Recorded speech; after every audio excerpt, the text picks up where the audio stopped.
In this video, I will show you how to set always show ribbon in Microsoft Excel. If guys it's auto hidden, so open any tab. Once you click on any tab, so in this right side top corner, you will see this arrow, down arrow, click on it.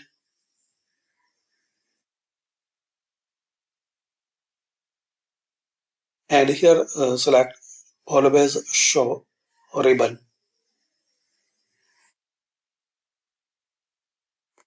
Now it will not automatically hidden.